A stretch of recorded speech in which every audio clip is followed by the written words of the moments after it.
Kajian Islam. Akhirnya ketika sering dia dijadikan sebagai narasumber, dia memposisikan dirinya sebagai ustadz, padahal belum belajar.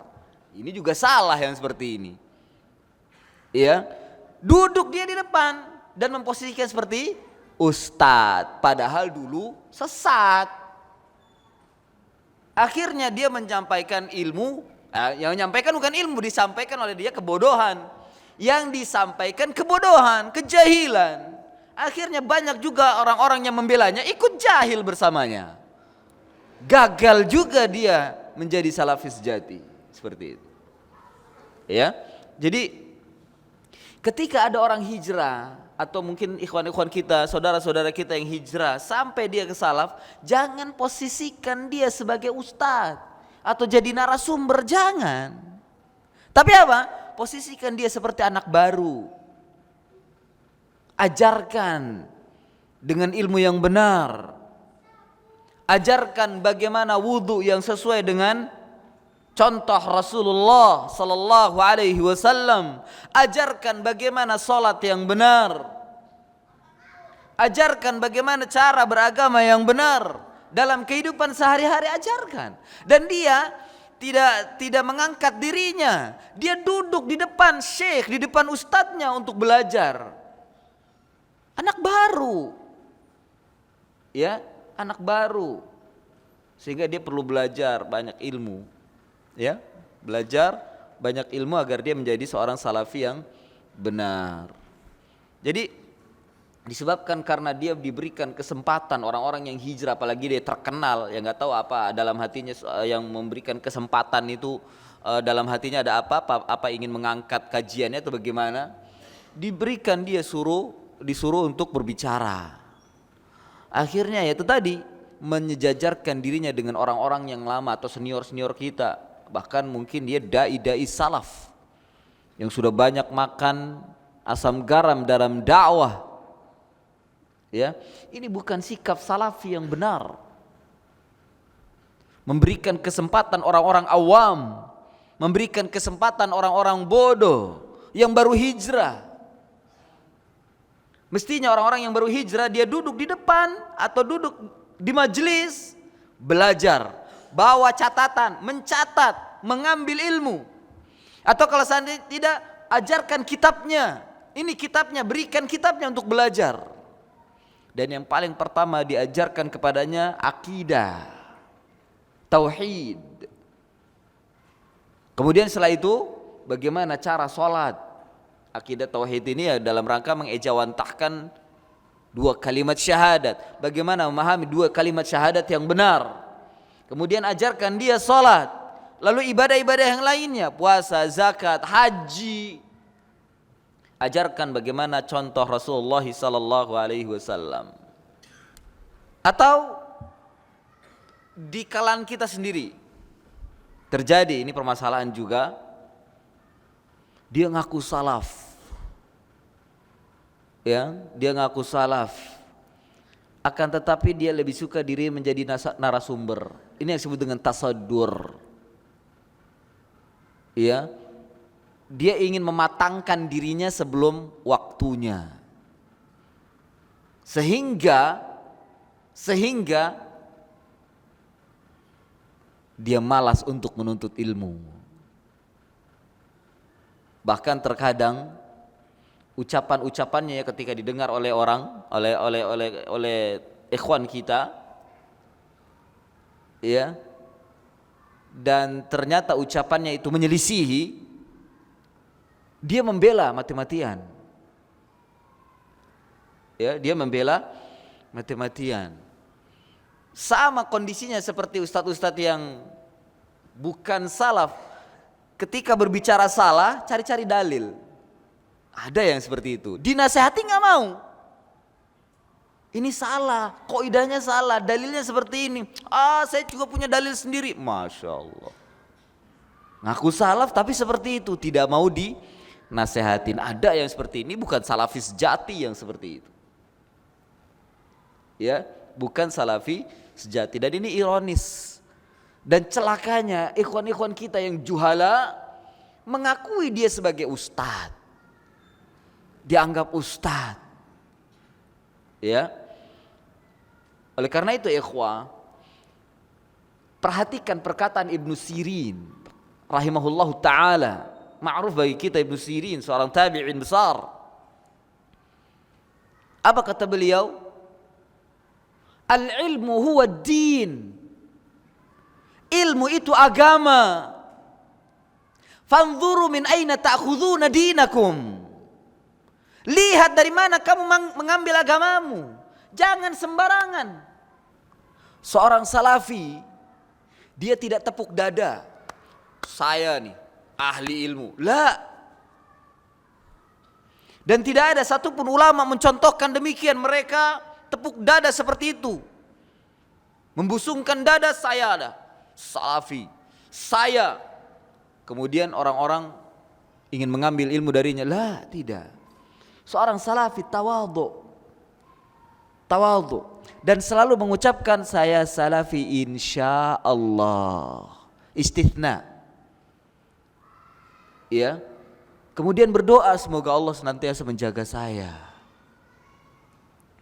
Bukan malah tasaddur. Apa tasaddur tadi? Selalu ingin menjadi narasumber, selalu ingin dilihat, selalu ingin dianggap ustaz. Ini bukan salafi sejati yang seperti itu. Dan ini ironis. Dan yang terjadi di kalangan kita seperti itu terjadi. Tasaddur. Banyak orang-orang yang baru belajar, dia tasaddur. Baru belajar.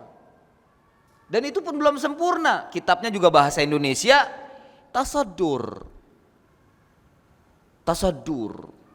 Menjadi narasumber. Ya, ketika salah enggan untuk dinasehati. Nah, ini bukan salafi sejati. Dan jangan mengambil ilmu dari orang yang seperti itu. Ya, lihat para ulama. Ibnu Utsaimin itu sangat tawadhu'nya. Namanya itu terkenal seantero dunia. Ya, tapi tidak orang-orang tidak kenal bagaimana sosoknya. Banyak yang tidak kenal bagaimana sosoknya. Namanya saja, tapi banyak yang tidak kenal bagaimana sosoknya. Hatta tukang sapu Masjidil Haram pun gak kenal. Padahal itu Syekh Ibnu Utsaimin itu gak kenal. Jadi kisahnya begini. Ketika ingin sholat ya, pada waktu itu sholat, kalau tidak salah sholat tarawih. Biasanya di belakang imam itu dikosongkan khusus untuk para ulama. Khusus untuk para ulama dan para hufadz. Para a'immatul Masjidil Haram. Tiba-tiba datang kakek-kakek tua, kecil. Ya pakai kutra jalan. Dihalangi sama security. Mau kemana? Saya mau ke sana. Mau kemana? Tidak boleh. Terus berjalan beliau sampai depan imam. Diomelin sama security-nya. Ini khusus untuk ulama bla bla. Kenapa saya tidak boleh di sini? Padahal kalau seandainya dia tahu Ibnu Utsaimin, dia akan dia akan membiarkan beliau berada di situ, tapi tidak. Karena orang ini tidak kenal. Tapi ketika disebutkan, ada yang bisikin, itu imam, itu Ibnu Utsaimin. Terkaget dia. Segera mencium kepalanya dan minta maaf. Untuk menunjukkan apa? Orang yang berada di sekitar Masjidil Haram saja tidak kenal dengan ulama, tidak kenal dengan sosok ulamanya, tapi namanya bergaung di telinga mereka. Dan pada waktu itu Ibnu Utsaimin tidak tepuk dada, saya Ibnu Utsaimin, enggak. Itu salafi. Kalau orang yang sombong kan, kamu gak kenal saya, gitu ya, tidak. Itu sombong gitu. Tidak. Tapi Ibnu Utsaimin tidak seperti itu. Dia tidak mengenalkan diri, sayalah Ibnu Utsaimin, enggak mengenalkan diri, tetap dia diam saja, didorong-dorong sama security ini enggak. Terus ada yang bisiki dia itu Ibnu Utsaimin, baru tahu. Orang di sekitar Masjidil Haram tidak mengetahui kalau itu Ibnu Utsaimin. Padahal namanya di telinga dia, nama Ibnu Utsaimin itu bergaung, terdengar dan tahu bahwasanya di Arab Saudi itu di antara ulama besarnya adalah Ibnu Utsaimin. Tapi dia tidak tahu sosoknya bagaimana. Itu salafi, dia tidak pernah menampakkan untuk menyombongkan diri di hadapan manusia, meskipun namanya terdengar di seluruh dunia. Subhanallah. Jadi salafi tidak tepuk dada dan mengaku-ngaku, meskipun namanya sudah terdengar oleh manusia, tapi tidak ngaku-ngaku. Ya, tawadhu. Ya, tawadhu. Ini seorang salafi. Ikhwani fillah, a'azzani Allah wa iyyakum. Ketahuilah bahwa hijrah itu adalah perjalanan dari kebatilan menuju kebenaran. Dan penilaiannya ada pada finishnya, yaitu apa?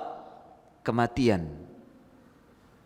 Apakah Anda mati di atas kebatilan ataukah Anda mati di atas kebenaran? Apakah Anda mati di atas bid'ah ataukah Anda mati di atas sunnah? Ataukah Anda mati di atas salaf? Kenapa? Karena seseorang itu dinilai pada akhirnya. Al-a'malu bil khawatim. Amalan itu diukur dari akhirnya. Makanya tadi saya katakan di awal, belum ada salafi sejati yang hidup. Tapi kalau yang sudah meninggal dunia, banyak. Para ulama salafi sejati karena mereka diberikan tazkiyah, meninggal di atas manhaj salaf. Itu salafi sejati. Iya. Jadi yang masih hidup belum. Kita hanya bisa mengatakan saya salafi insya Allah. Saya salafi insya Allah. Oleh karena itu istiqomahlah. Ya, hingga mati di atas sunnah, hingga mati di atas manhaj salaf. Dan ini yang dipanjatkan doa oleh Imam Ahmad bin Hanbal. Allahumma amitni alal islami was sunnah. Ya Allah, matikanlah aku di atas Islam dan sunnah.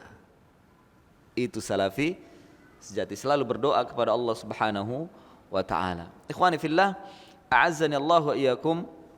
Oleh karena itu Allah Subhanahu wa ta'ala berfirman, ya ayyuhalladzina amanu taqullaha haqqa tuqatih wa la tamutunna illa wa antum muslimun. Wahai orang-orang yang beriman, bertakwalah kepada Allah dengan sebenar-benarnya takwa. Salafi sejati itu adalah orang yang bertakwa kepada Allah dengan sebenar-benarnya takwa. Dan Allah merintahkan jangan kamu mati melainkan engkau berada di atas Islam. Karena salaf adalah sejatinya Islam itu sendiri. Ya, salaf itu adalah Islam itu sendiri. Jadi bukan golongan-golongan yang sesat menyesatkan. Makanya salaf tidak ada organisasinya. Artinya tidak ada perkumpulannya. Kemudian ingin masuk salaf itu harus pakai bikin formulir, ngisi formulir segala, enggak. Iya, secara keanggotaan. Kemudian ada ketua dan sekretaris, tidak ada. Karena Islam demikian. Islam itu sendiri. Dan orang-orang yang berada di atas manhaj salaf tidak pernah dipaksa. Mereka mendatangi dan masuk ke dalamnya dengan hidayah yang datang dari Allah Subhanahu wa ta'ala. Ya. Makanya salaf itu adalah Islam itu sendiri. Maksud pada ayat ini wala tamutunna illa wa antum muslimun, ay wala tamutunna illa wa antum salafiyun. Karena salaf itu adalah Islam itu sendiri. Dan ini yang dikatakan oleh Syekhul Islam Ibn Taimiyah, yang dikatakan oleh Syekh Ibn Baz, yang dikatakan oleh para a'immah, termasuk diantaranya Imam Al-Albani dan Ibn Utsaimin. Al-Islam huwa salaf, wa salafu hiya al-Islam. Itulah Islam. Ya, salaf huwa al-Islam. Karena salaf adalah Islam itu sendiri yang pernah dibawa oleh Rasulullah sallallahu alaihi wasallam dan para sahabatnya. Ikhwani fillah, a'azzani Allah wa iyyakum. kitab yang berbahas tentang kun salafiyan alal jaddah itu ada, dan insya Allah sudah diterjemahkan. Cuman saya tidak tahu siapa yang menerjemahkannya. Ini nih, ya, kun salafiyan alal jaddah, yang ditulis oleh Fadilatul Syekh Dr. Abdus Salam bin Salim As-Suhaimi. Abdus Salam bin Salim As-Suhaimi. Beliau seorang pengajar Qismul Fiqh di Kuliah Syariah Jami'ah Islamiyah Ibnu Saud. Ya, beliau menulis kun salafiyan alal jaddah, dan diberikan pengantar oleh, atau diberikan dorongan untuk dicetak bukunya oleh Syekh Shalih Fauzan hafizahullahu taala, hafizahumullahu taala. Kun salafiyan al jaddah. Insyaallah ini ada, sudah diterjemahkan. Antum bisa mungkin Google, searching di Google terjemahan dari kun salafiyan al jaddah. Baca ini.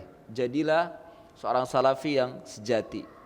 Ya, seorang salafi yang sejati. Di sana akan dijelaskan bagaimana karakteristiknya, bagaimana caranya untuk menjadi seorang salafi. Jangan mengaku-ngaku. Jangan hanya sekedar pengakuan. Harus ada pembuktian bahwasanya Anda adalah salafi. Jadi tidak cukup hanya mengatakan saya salafi, tidak cukup, buktikan. Harus ada pembuktian.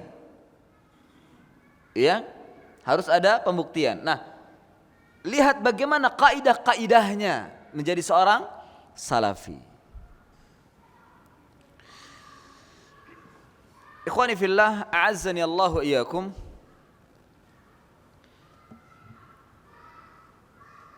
Untuk menjadi seorang salafi, maka dia harus paham apa itu salaf.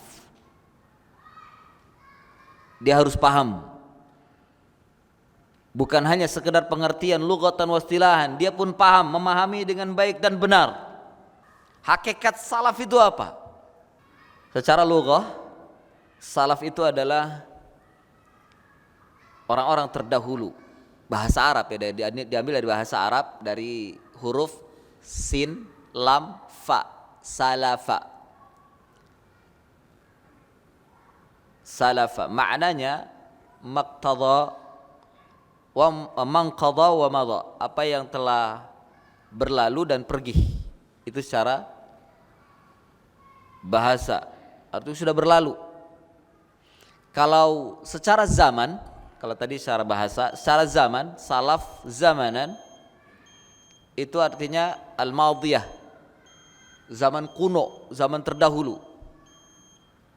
Kalau orang, ya orang salaf, berarti zaman salaf berarti zaman terdahulu ya. Kalau orang salaf artinya para pendahulu yang lahir atau yang pernah hidup sebelum kita.